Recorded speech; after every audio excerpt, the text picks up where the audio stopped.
Dear students, I am Dr. Hari Sivi, Assistant Professor, Department of Applied Electronics and Instrumentation Engineering, Rajagiri School of Engineering and Technology, Kochi. Today we are dealing the second part of the module 6 of AE306 Digital Signal Processing. The reference textbook is that Digital Signal Processing, a Practical Approach by Emmanuel Ifficher and Barrett Jarvis. We are discussing about the general purpose DSP process, the basically high speed microprocessors with hardware architectures and instruction sets optimized for DSP operations, the extensive use of parallelism, Harvard architecture, pipelining and dedicated hardware whenever possible to perform time consuming operations such as shifting bar scaling, multiplication and so on. The DSP process based on SIMD or single instruction multiple data.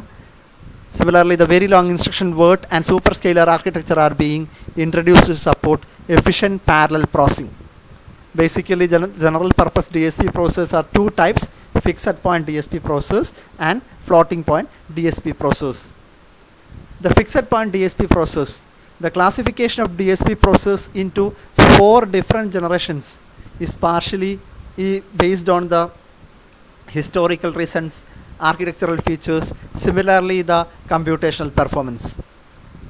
The first generation DSP processor, an example is that TMS320C1X. The key features are the dedicated arithmetic units which include a multiplier and an accumulator. The processor family has a modified Harvard architecture with 2 separate memory spaces for programs and data. It has an on-chip memory and special instructions for execution of basic DSP algorithms. The block diagram of the first generation fixed point DSP processor from TMS320C10 is as given in the figure 1.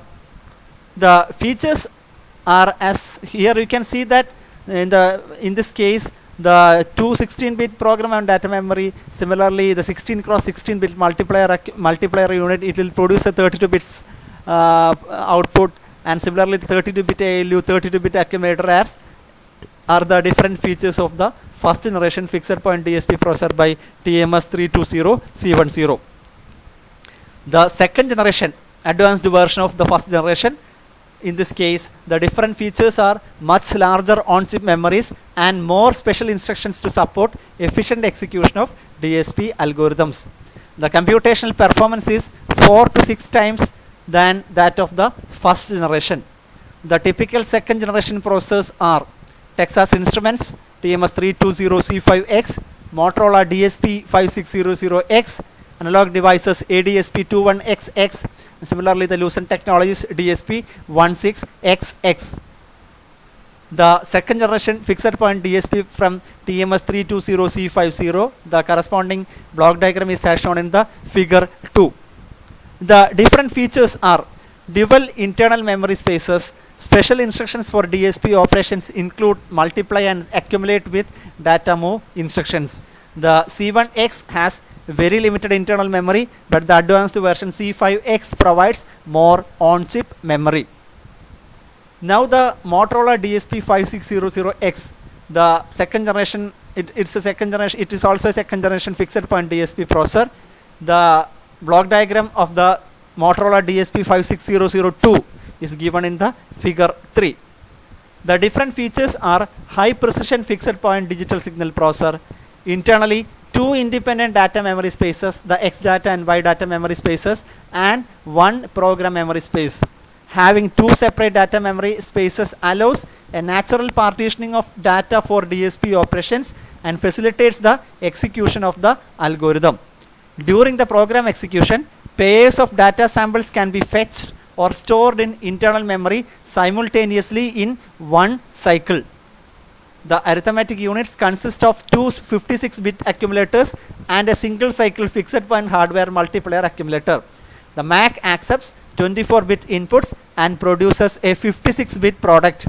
The 24-bit word length provides sufficient accuracy for representing most DSP variables, while the 56-bit accumulator prevents arithmetic overflows. The 5600X process provides special instructions that allow zero overhead looping and bit reverse addressing capability. The second generation DSP processor from Analog Devices, ADSP2100. You can see the corresponding block diagram of ADSP2100 in figure 4. The different features are of this processor are two separate external memory spaces. One holds the data only and the other holds program code as well as data. The main components are ALU, multiplier accumulator and shifters. The MAC accepts 16 cross 16 bit inputs and produces a 32 bit product in one cycle. The accumulator of the ADSP21XX has 8 guard bits which may be used for extended parallelism. The ADSP21XX departs from the strict Harvard architecture as it allows the storage of both data and program instructions in the program memory. A single line or data access line is used to indicate when data and not program instructions are being fetched from the program memory. To avoid a bottleneck, the ADSP21XX family has an on-chip program memory cache which holds the last 16 instructions executed. The ADSP21XX provides special instructions for zero overhead looping and supports a bit reversing addressing facility. It also supports the excellent support for the direct memory access. External devices can transfer data and instructions to or from the DSP processor RAM without processor invention. Now the Lucent Technologies fixed point DSP. Here the block diagram of the corresponding processor is shown in the figure 5. The features are, this is actually mainly targeted at the telecommunications and similarly the modem market. One of the most powerful second generation processor. The Harvard architecture, and like most of the other second generation processors, it has two data paths, the X and Y data paths. The data arithmetic units include a dedicated 16 cross 16 multiplier, a 36 bit ALU bar shifter and dual accumulators. The ALU bar shifter include 4 guard bits in 36 bit ALU bar shifter, which includes 4 guard bits also. The special instructions such as those for zero overhead and block instruction looping are provided. Now the third generation fixed point DSPs. The third generation fixed point DSPs are essentially enhancements of the second generation DSPs. In general, performance enhancements are achieved by increasing and or making more effective use of available on-chip resources. More data paths, typically 3, wider data paths, larger on-chip memory and instruction cache and in some cases a dual MAC. The performance of the third generation DSPs is typically 2 or 3 times superior to that of second generation. The examples are TMS320C54X, DSP563X, DSP16000. The simplified architecture of a third generation fixed point DSP from Texas Instruments or TMS320C54X is shown in figure 6. Similarly, the architecture of a third generation fixed point DSP from Motorola, DSP56300, is shown in figure 7. The architecture of a third generation fixed point DSP from Lucent Technologies, DSP16000, is shown in figure 8. The features: third generation DSP processors are aimed at applications in digital communications and digital audio, reflecting the enormous growth and influence of these application areas on DSP processor development. The TMS320C54X has special instructions for adaptive filtering and to support Viterbi coding. Semiconductor manufacturers have also taken the issue of power consumption seriously. Most of the third generation processors are low power and have a power management facility too. The fourth generation DSP processors, advanced version of third generation DSP processor, emerging multi-channel applications such as digital subscriber loops, remote access server modems, wireless base stations, third generation mobile systems and medical imaging. The great attention in this DSP community is the VLAW or very long instruction word. Makes extensive use of parallelism. while retaining some good features of previous DSP processors. This process have wider instruction words, wider data paths, more registers, larger instruction cache, and multiple arithmetic units, enabling them to execute many more instructions and operations per cycle. The simplified architecture of a fourth generation fixed point, very long instruction word DSP processor from Texas Instruments TMS320C62X is as shown in the figure 9. Now, the different features are of this processor are: the core processor has two independent arithmetic paths, which with 4 execution units, a logic unit, shifter bar logic unit, multiplier, and data address units. You can see in the block diagram, you can see the different L1, S1, M1, D1, similarly L2, S2, M2, D2.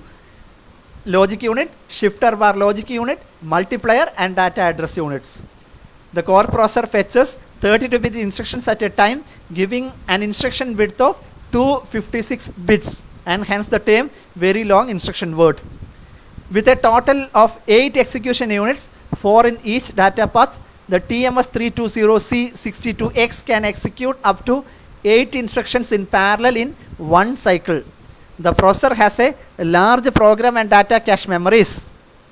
Each data path has its own register file, means 16 32-bit registers, but can also access registers on the other data path.